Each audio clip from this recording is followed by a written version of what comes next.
Bonjour à tous, merci de nous suivre sur RTI 1 dans l'actualité ce dimanche. Assemblée nationale, le président de la Fédération Wallonie-Bruxelles est en visite officielle en Côte d'Ivoire. Il va échanger avec les parlementaires ivoiriens dans le cadre d'un renforcement de relations interparlementaires. Découverte dans ce 13h, ils se battent pour imposer la cuisine ivoirienne au pays de l'oncle Sam. Ces restaurateurs ivoiriens installés aux États-Unis proposent à la carte des plats de poissons braisés, d'aloko ou de placali à Atlanta, comme si c'était en Côte d'Ivoire. Poursuivi pour crimes de guerre, crimes contre l'humanité, l'ancien vice-président de la République démocratique du Congo, Jean-Pierre Bemba, a été acquitté par la CPI après plus de 10 ans de procédure et plus de 5000 victimes enregistrées. Un conseil des ministres a décidé, sur proposition de la commission électorale indépendante, de l'ouverture d'une opération de révision de la liste électorale. Elle va se faire sur l'étendue du territoire ivoirien sur la période du 17 au 24 juin prochain. Cette opération de révision de la liste électorale 2018 comprend entre autres les opérations d'actualisation des données personnelles des électeurs et aussi l'inscription de nouveaux requérants. Quelle est la nécessité d'une telle opération? Quelles sont les personnes concernées et comment se déroule concrètement ce toilettage du fichier électoral? Avec nous sur ce plateau pour répondre à ces questions, Gervais Koulibaly. Il est le deuxième vice-président de la commission électorale indépendante CEI. Bonjour Monsieur Koulibaly. Bonjour Madame. Merci d'être avec nous. Nous vous retrouvons tout à l'heure pour le magazine du dimanche. Merci, à tout à l'heure. Le président de la Fédération Wallonie-Bruxelles est à Abidjan pour 5 jours. Une visite officielle pour renforcer les relations interparlementaires. Philippe Courard aura une séance de travail avec l'ensemble des parlementaires ivoiriens. Il a été accueilli à son arrivée en Côte d'Ivoire par son homologue ivoirien Guillaume Soro. Le reportage est signé Abou Sanogo. Le président du Parlement de la Fédération Wallonie-Bruxelles, en mission à Abidjan, accueilli chaleureusement par son homologue ivoirien Guillaume Bafori Soro. Une mission en Côte d'Ivoire pour réchauffer davantage les relations entre les parlements ivoiriens et belges, bien que déjà excellentes. Nous avons évidemment toute une série de réunions qui sont programmées et avec une thématique qui va ressortir de cette rencontre, c'est la thématique qui concerne l'éducation, l'enseignement. On pense évidemment tant en Côte d'Ivoire qu'en Belgique que l'éducation c'est fondamental, c'est essentiel et donc on va partager nos expériences. J'ai été personnellement très impressionné par le fonctionnement du Parlement en Belgique et c'était normal que nous puissions nous revoir dans le cadre de la coopération pour nous enrichir mutuellement. Et je pense que la Côte d'Ivoire, notre Parlement, donc a intérêt, gagnerait, est fondamentalement intéressé de savoir comment les choses se passent là-bas. Le président du Parlement de la Fédération Wallonie-Bruxelles passera 5 jours en terre ivoirienne, où il aura une séance de travail avec l'ensemble des députés ivoiriens. La 3e édition du Salon international des équipements et des technologies de transformation de l'ANACAD est annoncée pour la période du 8 au 10 novembre. À 6 mois de ce rendez-vous capital, le Conseil Coton ANACAD convie les acteurs du secteur au lancement. Noël Niagno. Institué en 2014 comme plateforme d'exposition, de démonstration et de vente d'innovation en matière de transformation de l'ANACAD, la biennale baptisée CIETA, Salon international des équipements et des technologies de transformation de l'ANACAD, a fait du chemin. Au premier salon, nous avons eu un équipementier qui était venu avec une chaîne complète. À la 2e édition, nous avons eu 18 équipementiers qui sont venus, dont 13 sont venus de l'extérieur et on a eu 5 nationaux. Nous sommes passés du nombre de visiteurs donc de 4500 à la première édition à 12 000 à la 2e édition. Du 8 au 10 novembre prochain, le Conseil du coton et de l'ANACAD remet le couvert pour la 3e fois.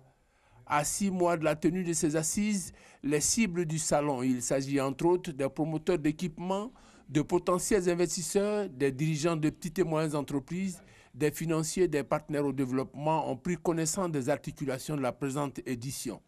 Son thème, transformation de l'ANACAD, une mine d'opportunités pour l'autonomisation de la jeunesse.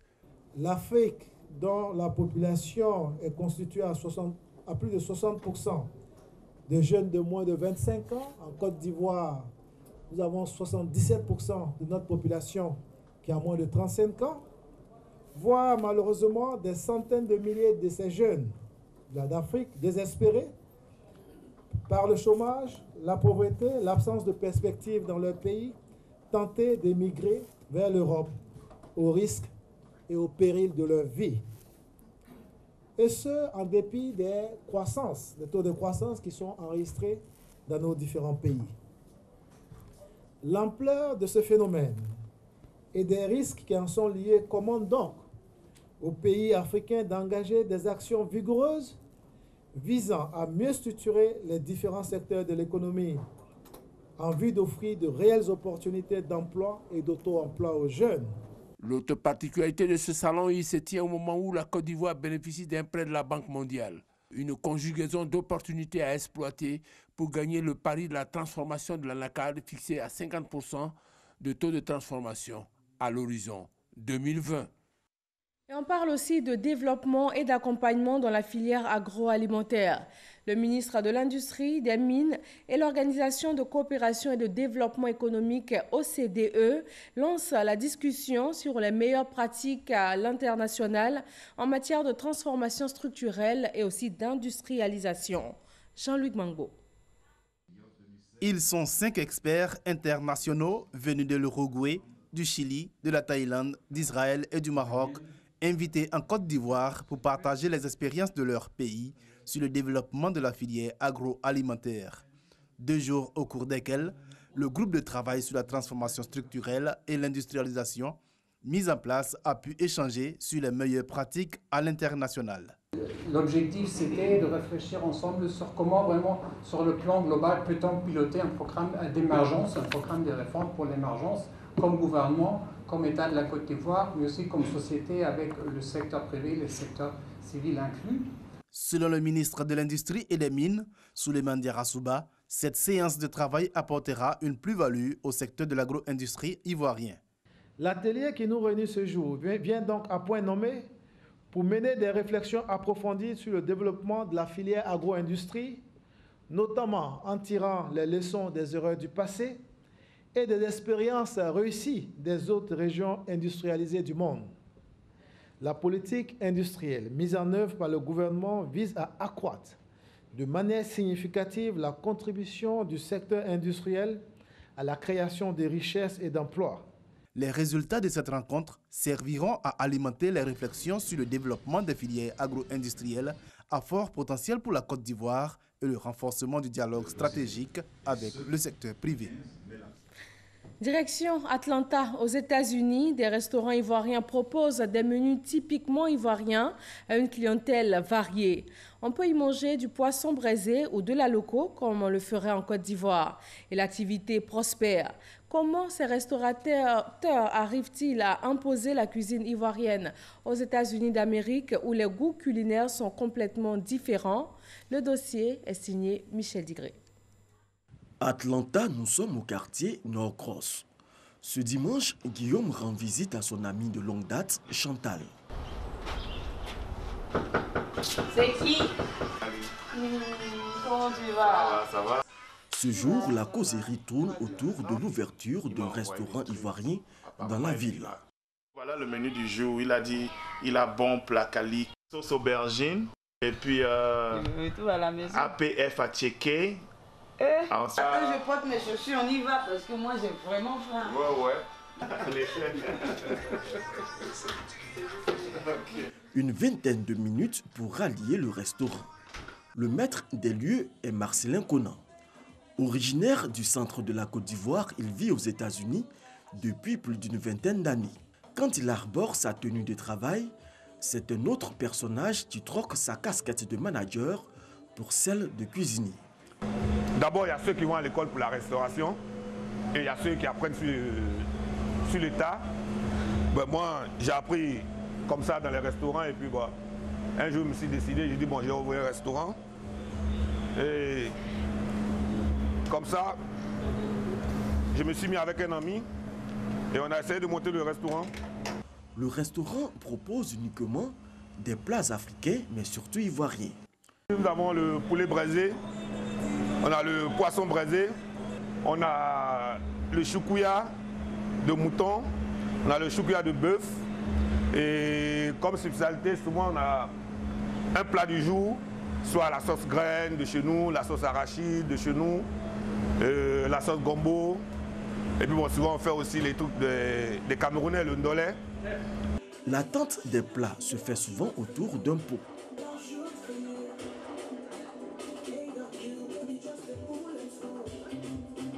À quelques kilomètres de là, un autre restaurant ivoirien. Ici, l'activité est plutôt familiale. Tout le monde met la main à la pâte pour satisfaire la clientèle. Oui,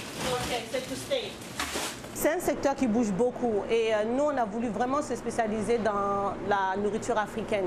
On voulait faire découvrir aux autres peuples, au peuple américain, que la nourriture africaine, c'est très bon. Ils peuvent venir manger à tout moment. On a des bons plats parce qu'il y a beaucoup de restaurants Spanish, de d'autres pays, mais au niveau de la cuisine africaine, ils ne connaissent pas trop. On fait venir la tchéké, les poissons fumés, les plats kali, et beaucoup de choses, les escargots, toute une diversité de produits que nous importons nous-mêmes. Les produits importés sont de l'autre côté du restaurant. Denrées alimentaires et autres articles made in Côte d'Ivoire sont proposés à la clientèle. On a les feuilles pour faire du bissap qui viennent de la Côte d'Ivoire. Après, nous avons aussi ça. Donc voilà, on a ramené beaucoup de ça de la Côte d'Ivoire. Ainsi que l'huile de palme que vous voyez là. Voilà, de l'huile de palme, le foufou. Ils aiment bien, ils veulent tout découvrir. Ils sont très très curieux justement les Américains. Donc du coup on leur montre l'utilisation et ils essayent chez eux. Des ingrédients qui permettent de conserver toute la saveur africaine des plats. Et quand la nourriture est servie, les réactions des clients sont plus que satisfaisantes. Ça me rappelle beaucoup le pays, ça me rappelle ma maison. Lorsque ma maman préparait le poisson braisé pour toute la famille, pendant les fêtes, pour tout le monde. Donc c'est vraiment, ça me rappelle vraiment la maison, quoi. Quand on vient ici, souvent on peut manger, on peut avoir du garba, du tchèp, du dibi, ça fait plaisir. C'est quelque chose qu'on ne peut pas avoir dans les autres restaurants, les restaurants chinois, américains et autres. Donc ça nous fait plaisir d'avoir les plats de chez nous, ça nous donne la nostalgie de chez nous. La restauration africaine aux États-Unis, un secteur porteur pourvu que l'on ait la volonté et les moyens. Il faut avoir les moyens. Si tu n'as pas les moyens, ce n'est pas facile. Et le conseil, qu'ils viennent essayer de tenter leur chance. Ouais, c'est un pays d'opportunités. Tout le monde a sa chance. D'abord, il faut beaucoup d'ambition, beaucoup de courage, de persévérance. Il ne faut jamais abandonner son rêve. Il faut toujours pousser.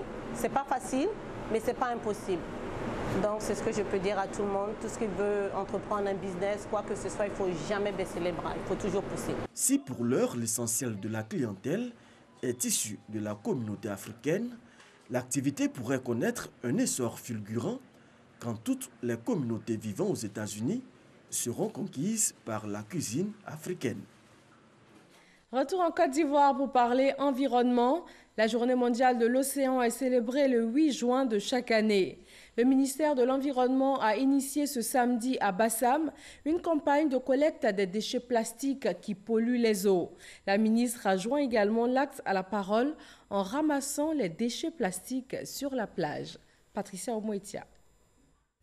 Une opération de nettoyage de la plage à Grand Bassam, avec la ministre de l'Environnement et du Développement durable et de la Salubrité. Objectif, débarrasser la plage des déchets plastiques. Ce mouvement écologique organisé à l'occasion de la Journée mondiale de l'océan a réuni plusieurs participants. Chaque personne a récupéré une bonne paire de gants et des provisions de sacs et de bacs à poubelles afin de collecter le maximum de déchets. C'est ensemble que nous sommes condamnés à gagner ce combat contre la pollution. Si nos océans sont menacés, nos vies le sont davantage. Parce que tout nous vient de l'océan. Or, en retour, nous rejetons tout dans nos océans.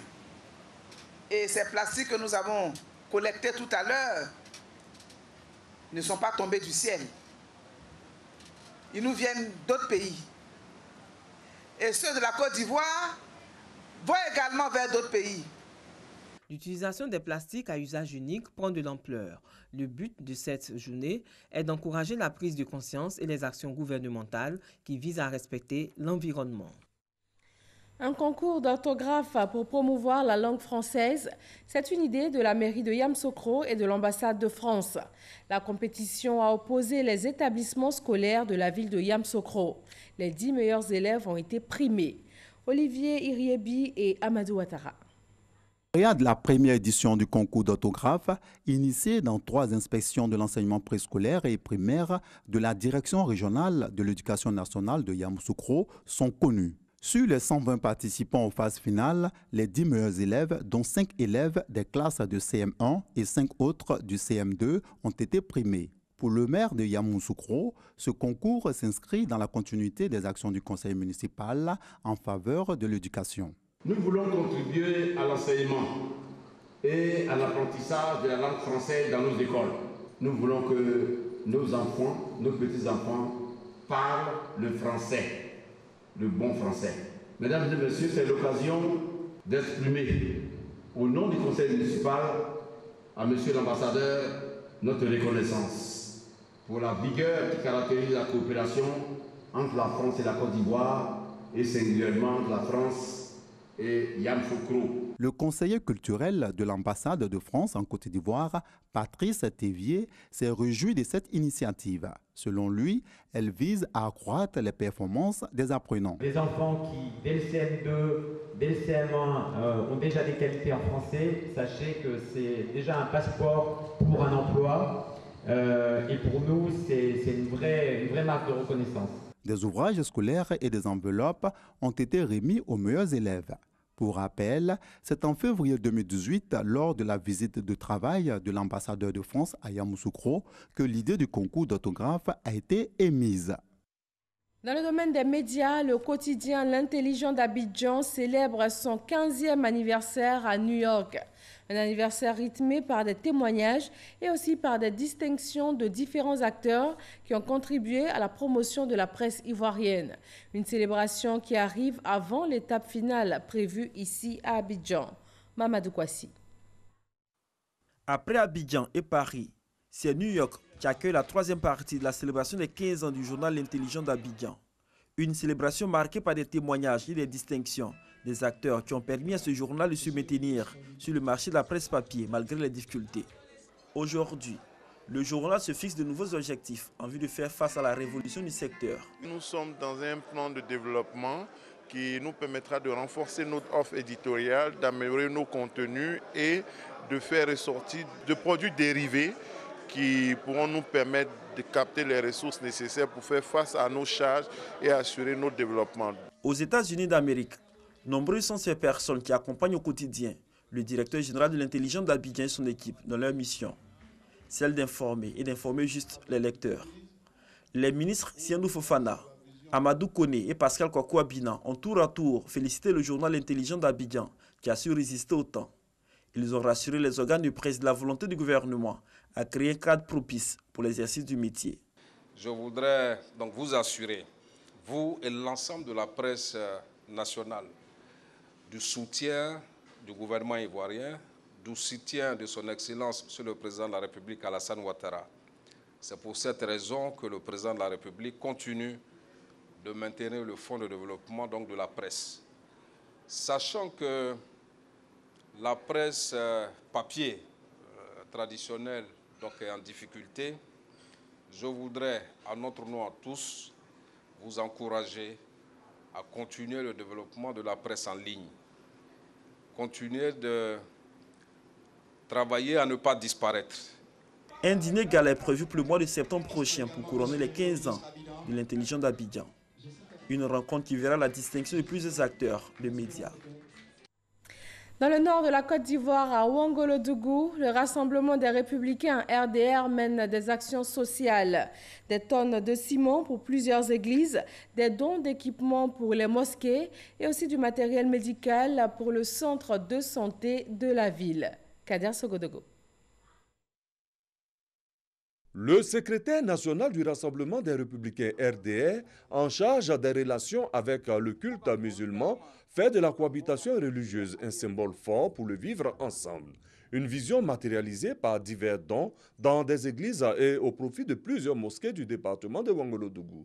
Dons de ciment et en espèces pour contribuer à l'achèvement de plusieurs églises en cours d'implantation dans ce département, mais également un soutien aux musulmans en cette période de jeûne du mois de Ramadan. La santé n'est pas en reste. La PMI de Ouangolodougou a reçu du matériel médical pour une bonne prise en charge de ses patients. Vous savez, pour nous, il n'y a qu'un seul Dieu, c'est la manière de l'adorer qui est différente. Et chez nous, il n'y a pas de musulmans ni de chrétiens. Ici, c'est la cohésion totale. Nous vivons ensemble en bonne intelligence. Les bénéficiaires affichent leur reconnaissance. On sait très bien, le matériel médical est cher. Même un petit lit, on sait combien ça coûte. Alors donc, c'est important pour nous. On va vous dire merci. Et que Dieu fasse que notre pays va de l'avant et que la paix règne, afin que demain les églises continuent et que la Côte d'Ivoire soit devant. C'est très important pendant le mois de Ramadan. Concernant tous les musulmans qui ont des pays, ils n'ont qu'à aider leurs prochains pendant le Ramadan. Après Ouangolodougou, Bondoukou, prochaine étape de la sortie du secrétaire national du Rassemblement des Républicains en charge des relations avec le culte musulman. En France, rupture collective du jeûne de la communauté musulmane ivoirienne de Paris.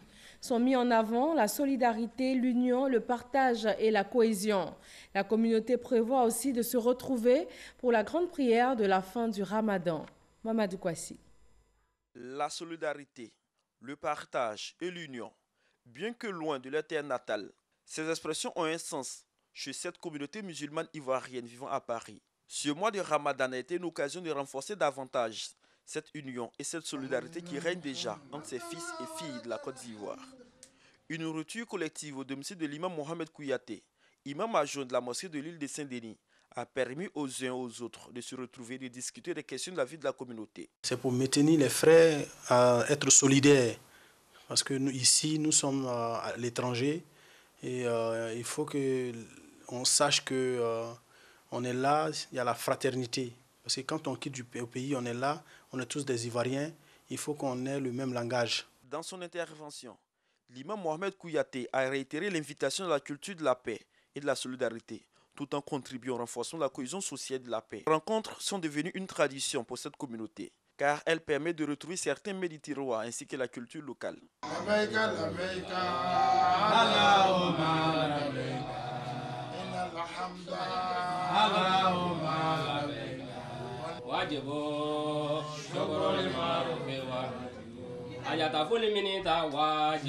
Comme l'a fait de la Tabaski dernière, la communauté musulmane vivant à Paris et banlieue se réunira le jour de la célébration de l'Aïd el-Fitr, fête marquant la fin du jeûne musulman pour une prière collective, une initiative de l'imam Mohamed Kouyaté, imam adjoint de la mosquée de l'île de Saint-Denis. La communauté musulmane célèbre ce dimanche la nuit du destin ou Laylatul Qadr et demain lundi est donc jour férié, chômé et payé sur toute l'étendue du territoire national. 20e édition du Chandelier d'Or, tribune de promotion de l'excellence dans le milieu chrétien. Ce sont en tout 36 pasteurs et 27 groupes musicaux qui ont bénéficié du Chandelier d'Or. Cette année, 12 hommes de Dieu ont été distingués. Amadou Ouattara. Les lampions sont éteints sur l'édition 2018 du Chandelier d'Or. Pour cette 20e célébration, 12 nominés ont été sélectionnés après 8 mois d'investigation axée sur 3 principaux critères. Le bon témoignage de l'individu, l'impact et la prospérité de son œuvre.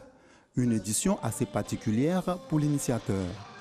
Nous avons associé à cette cérémonie la touche de l'État de Côte d'Ivoire. L'État, en nous appuyant depuis près de 3 ans, offre aux récipiendaires, mieux aux lauréats du Chandelier d'Or, des prises en charge gratuites. L'État offre le billet d'avion, la nourriture, l'hébergement pour au moins 10 jours ou 15 jours en Israël. Tous les nominés ont été primés et honorés à travers 4 catégories, notamment les pionniers de la foi chrétienne, les bâtisseurs de la foi chrétienne en Côte d'Ivoire, les serviteurs de Dieu de la nouvelle génération et les personnalités de marque de la société civile. Pour le porte-parole des récipiendaires, c'est une reconnaissance des années de travail. C'est une grande joie et une reconnaissance à Dieu. Et je voudrais dire à la générations futures et présentes que ce n'est pas facile, l'œuvre de Dieu, mais celui qui se donne à Dieu de tout cœur, qui a une patience, Dieu l'aide. Prestations de chantres, louanges et prières à la gloire de Dieu ont été les temps forts de l'édition 2018 du Chandelier d'Or. Édition tenue à l'hôtel communal de Cocody. Le pèlerinage militaire international tenu récemment à Lourdes en France a été marqué entre autres par une grande messe d'action de grâce.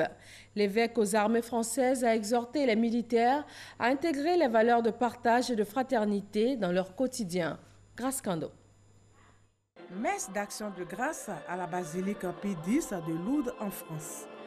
La 60e édition du pèlerinage militaire international tenu récemment a rassemblé plus de 30 000 participants venus de 56 pays, dont la Côte d'Ivoire. Occasion pour l'évêque aux armées françaises d'exhorter les hommes en âme à la culture du pardon et de la fraternité. Nous vivons exactement aujourd'hui ce que les actes des apôtres nous invitent à réaliser et à vivre par nos vies, c'est-à-dire une communion de prière et d'esprit et de parole et de chant par l'Esprit Saint qui habite nos cœurs. Quelles que soient nos cultures, quelles que soient nos races, quelles que soient nos origines, quelles que soient nos langues, quelles que soient nos traditions, nous nous retrouvons tous dans le fait que nous sommes enfants d'un même Père par le don de l'Esprit Saint qui nous est fait. Nous pensons que ce sont des valeurs qui tendent à se perdre, qui doivent être perpétuées. Avant, les questions fraternelles étaient mises, disons, en avant, et de plus en plus elles tendent à se perdre. L'esprit d'aînesse et autres, les relations humaines se déglinguent quelque peu. C'est important pour nous, en Afrique aussi, de comprendre que Dieu est au commencement, Dieu est à la fin, et que quand on connaît Dieu aussi, on doit pouvoir savoir ce que c'est que la fraternité. L'édition 2018 du pèlerinage militaire a coïncidé avec les 160 ans d'apparition de la Vierge Marie à Bernadette Soubirous. Le moment est aussi mis à profit par les pèlerins ivoiriens pour demander des messes. Ils ont formulé plusieurs intentions de prière, des intentions qui ont porté entre autres sur la paix en Côte d'Ivoire, l'amour du prochain et le partage. Dans l'actualité internationale, l'ancien vice-président de la RDC, Jean-Pierre Bemba, a été acquitté par la CPI. Et la polémique se poursuit. Du côté de la Centrafrique et des ONG, c'est la consternation après plus de 10 ans de procédure et plus de 5000 victimes enregistrées.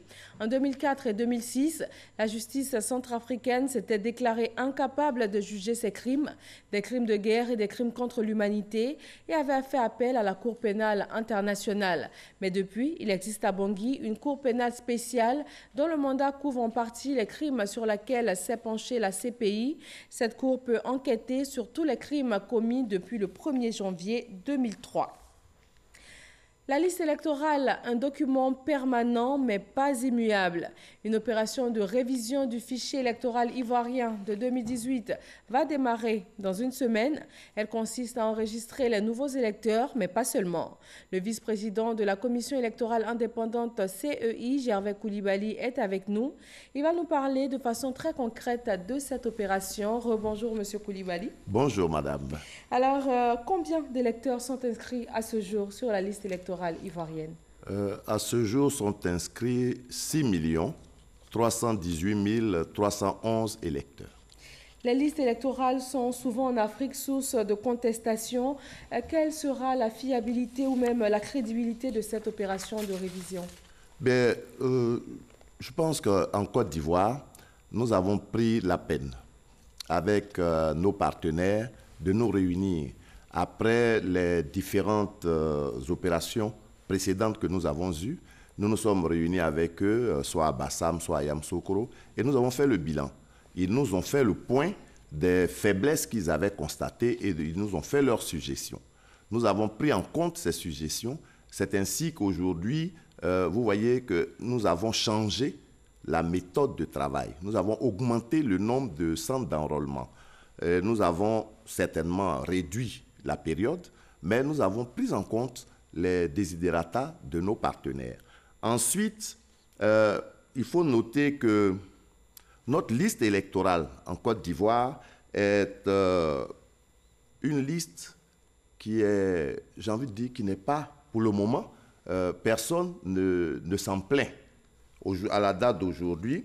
Et la liste, conformément à l'article 11, alinéa 3, peut être remise à toute personne qui fait acte de candidature, parti ou personne privée.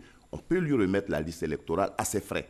Donc aujourd'hui, nous remettons la liste électorale avant même que les partis ne nous la demandent. Nous la leur remettons. Dès que nous avons commencé, nous obtenons la liste électorale provisoire, nous les appelons et nous leur remettons la liste. Et ensuite, quand nous avons la liste définitive, nous la leur remettons pour qu'ils puissent l'auditer et nous faire leurs remarques.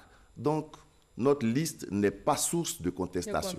D'accord, nous allons parler de l'opération qui est prévue du 18 au 24 juin. Mais avant, nous allons suivre un reportage de Gabriel Zani et on se retrouve tout de suite après.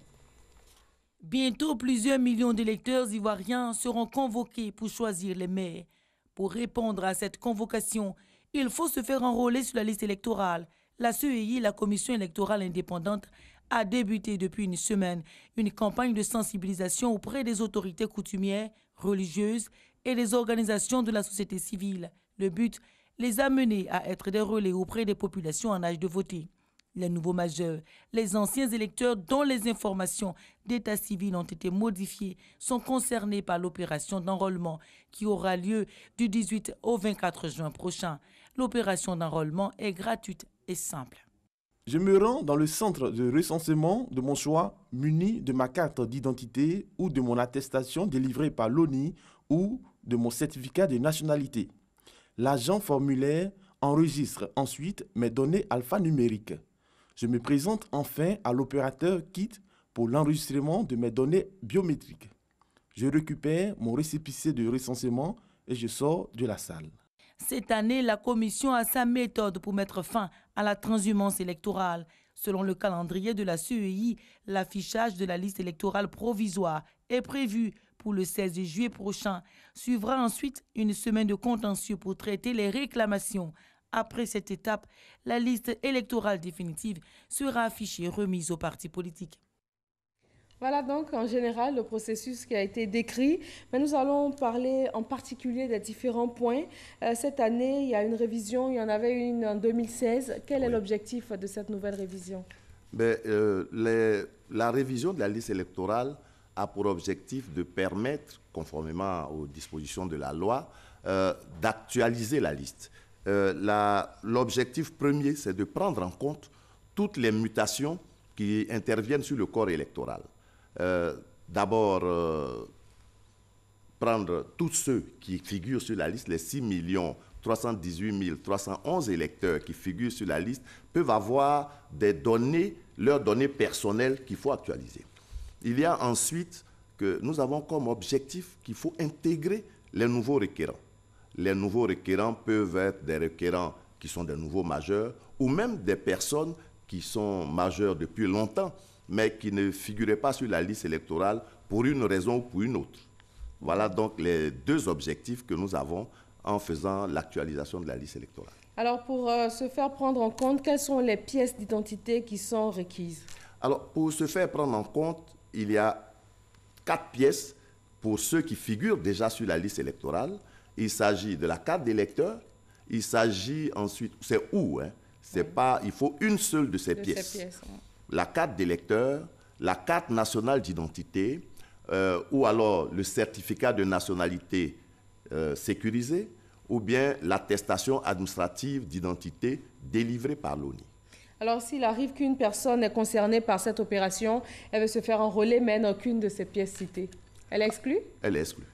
Parce qu'il nous faut une pièce. Et vous voyez que nous avons, j'ai envie de dire, démocratisé le plus possible les pièces à fournir. Si vous ne faites pas, la condition pour s'inscrire sur la liste électorale, il y en a 2.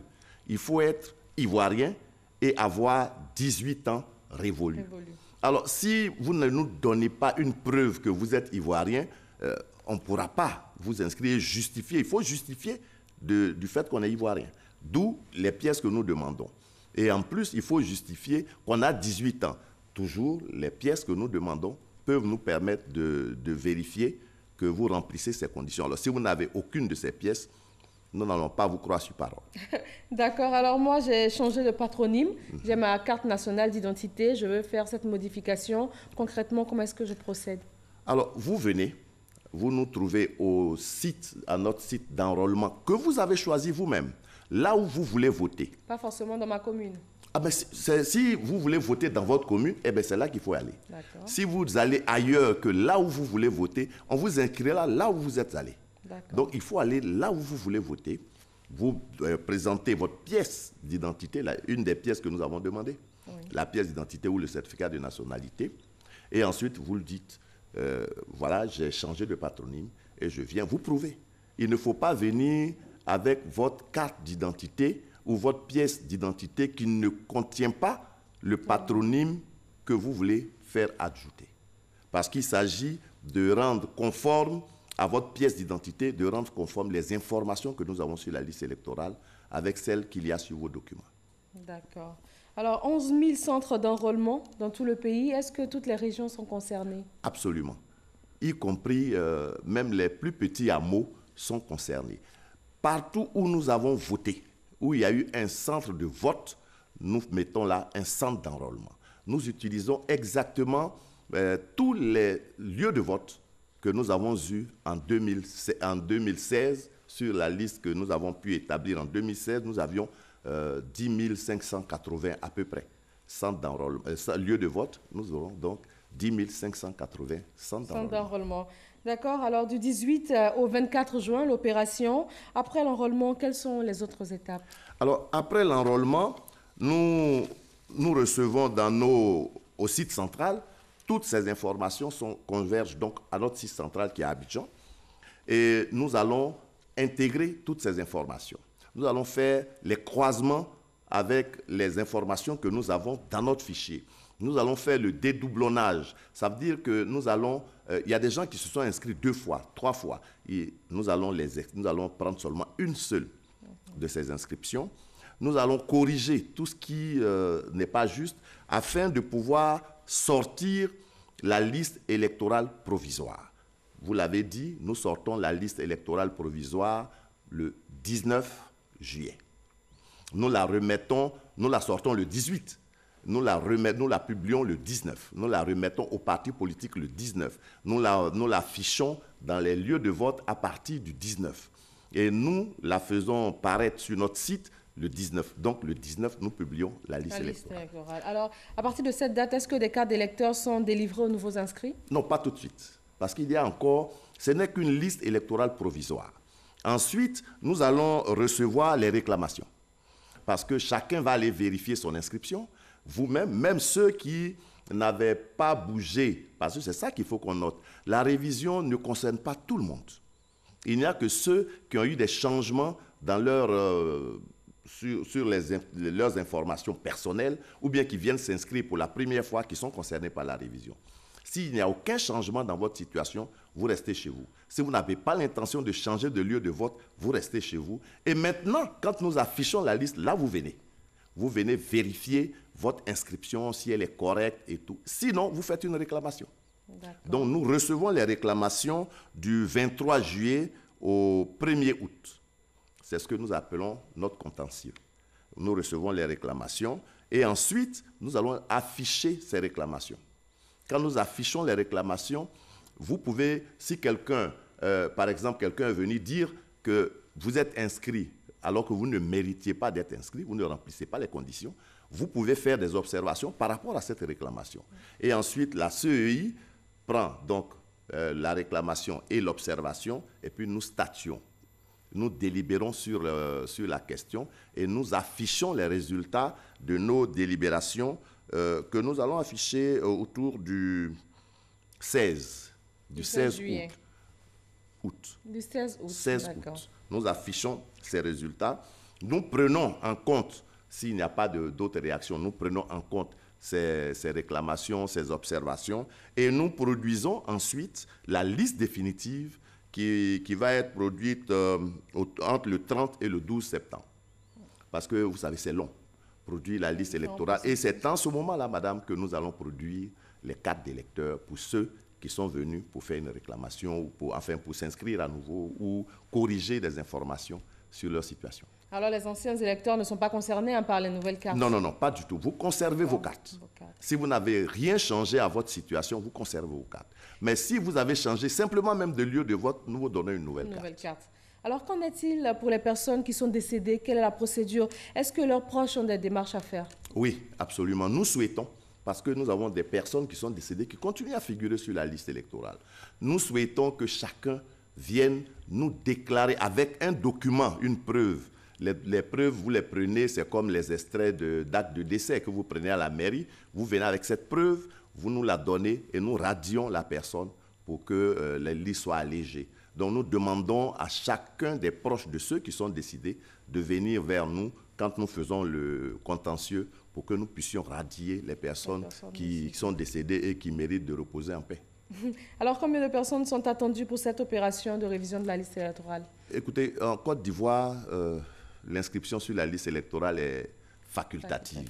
Alors, nous savons que nous avons, j'ai envie de dire, un gap entre la population. Si nous utilisons les chiffres de l'INS en 2014, nous avons autour de 2 millions ou quelque chose de ce genre de personnes. Mais nous n'avons pas de chiffres à donner parce que chacun est libre de venir. Il y a tellement de conditions. Il y a des gens qui n'ont pas envie de venir, il y a des gens qui veulent bien venir ou autre chose, mais enfin, nous attendons tous ceux qui ne sont pas sur notre liste afin qu'ils viennent s'inscrire. Alors justement, le gouvernement vient d'annoncer un recensement général de la population pour 2019. Quelle est la différence avec cette révision de la liste électorale pour qu'il n'y ait vraiment pas de confusion? Alors, le recensement, celui qu'on appelle le RGPH, il concerne toutes les personnes qui vivent sur le territoire national ivoirien, sans tenir compte de leur nationalité, de leur âge et de toute autre considération. Pourvu que vous soyez sur le territoire national, vous êtes recensé. Par contre, la révision de la liste électorale ne concerne que les personnes qui sont de nationalité ivoirienne. Donc déjà, la première différence, c'est là. Ensuite, qui ont 18 ans révolus. Deuxième différence. Après cela, il faut noter que l'opération d'inscription sur la liste électorale est facultative. Vous vous déplacez pour aller vous inscrire.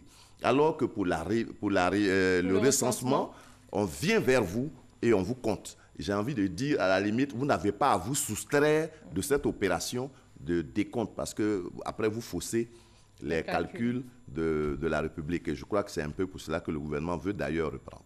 Donc voilà la grande différence. Entre le recensement et la révision de la liste électorale. Absolument. Alors pour conclure, quel message en direction des Ivoiriens? Alors pour conclure, je voudrais demander aux Ivoiriens de venir s'inscrire sur la liste électorale. Parce que ne pas être sur la liste électorale, c'est ne même pas exister politiquement parce que vous ne pourrez pas donner votre point de vue. Vous allez laisser d'autres décider à votre place. Il y en a d'autres qui vont choisir vos élus pour vous. Que vous soyez content ou fâché, il faut noter que ces élus, par exemple pour les élections que nous allons avoir bientôt, les maires nous gèrent. Qu'on le veuille ou pas, ils nous gèrent. C'est là-bas que nous allons déclarer nos enfants. Alors, si vous êtes fâché et que vous dites « je ne vote pas le maire », mais vous irez quand même déclarer votre enfant. Vous irez vous marier. Alors, moi, souvent, je trouve ça...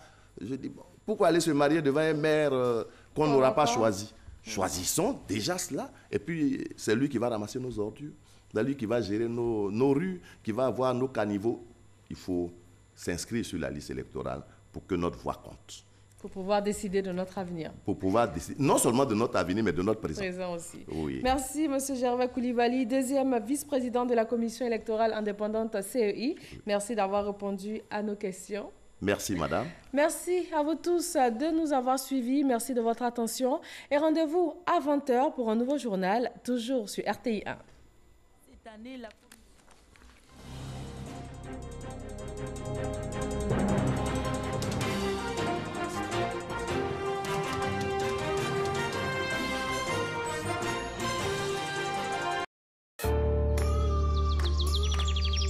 Une nouvelle étiquette pour Candia.